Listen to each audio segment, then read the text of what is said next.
ವೃದ್ಧಾಶ್ರಮದಲ್ಲಿ ಅನ್ನದಾಸೋಹದ ಮೂಲಕ ರಾಜ್ಯೋತ್ಸವ ಆಚರಿಸಿದ ಕನ್ನಡಾಂಬೆ ಬಳಗ.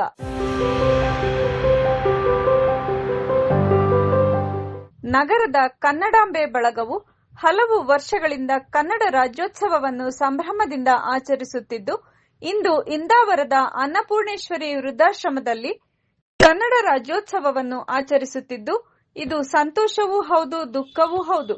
ನಮ್ಮನ್ನು ಸಾಕಿ ಸಲಹಿದ ಹಿರಿಯರನ್ನು ಗೌರವದಿಂದ ಕಾಣಬೇಕಾಗಿದ್ದು ನಮ್ಮ ಕರ್ತವ್ಯ ಎಂದು ವೃದ್ಧಾಶ್ರಮದಲ್ಲಿ ನಡೆಯುತ್ತಿದ್ದ ಕನ್ನಡ ರಾಜ್ಯೋತ್ಸವ ಕಾರ್ಯಕ್ರಮದಲ್ಲಿ ಕನ್ನಡಾಂಬೆ ಬಳಗದ ಅಧ್ಯಕ್ಷರಾದ ರೇಣುಕಾ ಮಾತನಾಡಿದರು.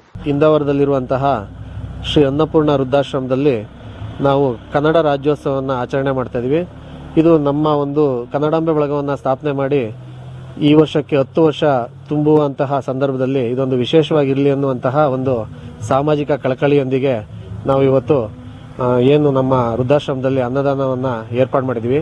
ಈ ಸಂದರ್ಭದಲ್ಲಿ ನಮ್ಮೆಲ್ಲ ಪದಾಧಿಕಾರಿಗಳು ಸಹ ಏನು ನಾವು ಎಲ್ಲರೂ ಸಹ ಕೈಯಿಂದ ಕೂಡಿ ಇಟ್ಟಂತಹ ಹಣವನ್ನು ವ್ಯಯ ಮಾಡಿ ಇವತ್ತು ಇದೊಂದು ಸಾಮಾಜಿಕವಾಗಿ ಒಳ್ಳೆ ಕೆಲಸ ಆಗಬೇಕು, ಸೇವಾ ಮನೋಭಾವನೆಯಿಂದ ಈ ಒಂದು ಕೆಲಸವನ್ನು ಮಾಡ್ತಾ ಇದ್ದೀವಿ.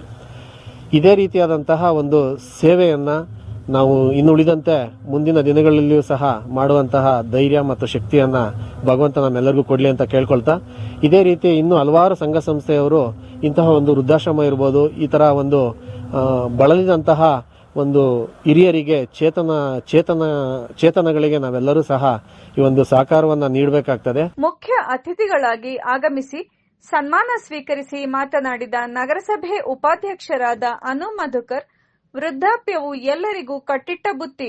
ಎಲ್ಲರೂ ಒಂದಲ್ಲ ಒಂದು ದಿನ ವೃದ್ಧರಾಗಲೇಬೇಕು. ಇರುವಷ್ಟು ದಿನ ನಾವು ನಮ್ಮನ್ನು ಸಾಕಿ ಸಲಹಿದ ತಂದೆ ತಾಯಿಗಳನ್ನು ಗೌರವಯುತವಾಗಿ ಕಾಣಬೇಕು. ಇಂತಹ ಕಾರ್ಯಕ್ರಮ ಹಮ್ಮಿಕೊಂಡ ಕನ್ನಡಾಂಬೆ ಬಳಗಕ್ಕೆ ಹೃತ್ಪೂರ್ವಕ ಅಭಿನಂದನೆಗಳು ಎಂದು ಮಾತನಾಡಿದರು. ನಾವು ನೀವೆಲ್ಲ ಜೀವನ ನೋಡ್ಕೊಂಡು ಬಂದಿರೋರು, ನಾವು ಇವತ್ತು ಕಲಿತಾ ಇದ್ದೀವಿ. ನಾವು ಮುಂದಿನ ದಿವಸ ನಮ್ಗೆ ಏನಾಗುತ್ತೆ ಅಂತ ನಾವು ನಿಜವಾಗ್ಲೂ ಇಲ್ಲಿ ಹೇಳಕ್ ಬರಲ್ಲ. ಇವತ್ತು ನಾವು ಮನೇಲಿ ಇರ್ಬೋದು, ನಾಳೆ ಇನ್ನೆಲ್ಲಿ ಇರ್ತೀವಿ. ನಿಮ್ಮಷ್ಟು ವಯಸ್ಸಲ್ಲೂ ನಾವು ಇರ್ತೀವೋ ಇಲ್ವೋ, ನಿಮ್ಮಂತ ತಾಯಿಂದಿರಿಗೆ ನೋಡಿ ನಮ್ಗೆಲ್ಲರಿಗೂ ಪುಣ್ಯ ಅಂತ ಈ ಸಂದರ್ಭದಲ್ಲಿ ಹೇಳ್ತೀನಿ. ಯಾರು ದಯವಿಟ್ಟು ನೊಂದ್ಕೋಬೇಡಿ. ಹೆಲ್ತ್ ಚೆಕಪ್ ಬರ್ತಾರೆ, ಯೋಗ ಮಾಡಿಸ್ತಾರೆ, ಟೈಮ್ ಊಟ ಕೊಡಿಸ್ತಾರೆ, ಅವ್ರಿವ್ರು ದಾನಿಗಳು ಬರ್ತಾ ಇರ್ತಾರೆ. ಅವರೇ ನಿಮ್ಮ ಮಕ್ಕಳು ಸಂಬಂಧಿಕರು ಅಂತ ತಿಳ್ಕೊಳ್ಳಿ.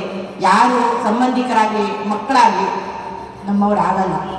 ಇಷ್ಟು ಹೇಳಿ ನಾನು ಮಾತು ಮುಗಿಸ್ತಾ ಇದ್ದೀನಿ. ಧನ್ಯವಾದ.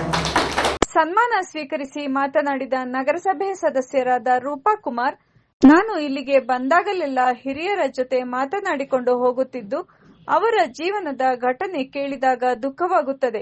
ಮುಂದಿನ ದಿನಗಳಲ್ಲಿ ಈ ವೃದ್ಧಾಶ್ರಮಗಳ ಸಂಖ್ಯೆ ಕಡಿಮೆಯಾಗಲಿ ಎಂಬುದೇ ನನ್ನ ಆಸೆ ಎಂದು ಮಾತನಾಡಿದರು.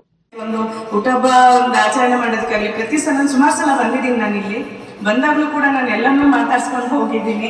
ಅವ್ರವ್ರ ನೋವು ಹೇಳ್ಕೊಡ್ತಾರೆ. ಈ ಥರ ಬೇಜಾರಾಗುತ್ತೆ, ಕೇಳಿದಾಗ ತುಂಬ ಬೇಜಾರಾಗುತ್ತೆ. ಬಟ್ ಯಾರಿಗೂ ಮುಂದೆ ಈ ಥರ ಪರಿಸ್ಥಿತಿ ಬರಬಾರ್ದು. ಈ ಎಲ್ಲ ಹೆಣ್ಮಕ್ಳು ಚೆನ್ನಾಗಿ ನೋಡ್ಕೊಳ್ಳೋದ್ರಿಂದ ವೃದ್ಧಾಶ್ರಮ ಆದಷ್ಟು ಕಮ್ಮಿ ಆಗ್ತಾ ಬರಬೇಕು ಅಂತ ನಾನು ನಿಮ್ಮ ಮೂಲಕ ಕೇಳ್ಕೊಳ್ತೀನಿ. ಎಲ್ಲರೂ ಚೆನ್ನಾಗಿರಿ, ಖುಷಿಯಾಗಿರಿ ಅಂತ ಕೇಳ್ಕೊಳ್ತೀನಿ. ಹಾಗೆ ಈ ಕಾರ್ಯಕ್ರಮಕ್ಕೆ ನನಗೆ ಆಹ್ವಾನ ಮಾಡಿ ಇದೊಂದು ಕಾರ್ಯಕ್ರಮಕ್ಕೆ ಭಾಗಿಯಾಗಿರೋದಕ್ಕೆ ಕಾರಣ ಆಗಿರೋ ಈ ಕನ್ನಡಾಂಬೆ ಬಳಗಕ್ಕೆ ನಾನು ತುಂಬ ಹೃದಯವಾಗಿ ಧನ್ಯವಾದ ಹೇಳ್ತೀನಿ. ಎಲ್ಲರಿಗೂ ಒಳ್ಳೆಯದಾಗಲಿ. Thank you. ಪತ್ರಕರ್ತ ಎಎನ್ ಮೂರ್ತಿಯವರ ಕನ್ನಡ ಗೀತೆಗಳು ವೃದ್ಧರ ಮೊಗದಲ್ಲಿ ನಗು ಮೂಡಿಸಿತು. ಕಾರ್ಯಕ್ರಮದಲ್ಲಿ ಅನ್ನಪೂರ್ಣೇಶ್ವರಿ ವೃದ್ಧಾಶ್ರಮದ ವ್ಯವಸ್ಥಾಪಕರಾದ ಶಿವಕುಮಾರ್, ಗಂಧದ ಗುಡಿ ಶಿವು, ಟೈಟಾನಿಕ್ ಮಂಜು, ಟೈಲರ್ ಅನಿಲ್ ಕುಮಾರ್, ಉದಯ ಕಾಫಿ ರಾಜು, ಬಿಜೆಪಿ ಮುಖಂಡರಾದ ಮಧುಕರ್, ಅರುಣ್, ಕಾಮತ್, ಪರಮೇಶ್, ಮುರಳಿ, ಶೇಖರ್ ಕ್ಯಾಂಟೀನ್ನ ಆನಂದ್ ಮುಂತಾದ ಪದಾಧಿಕಾರಿಗಳು ಹಾಜರಿದ್ದರು.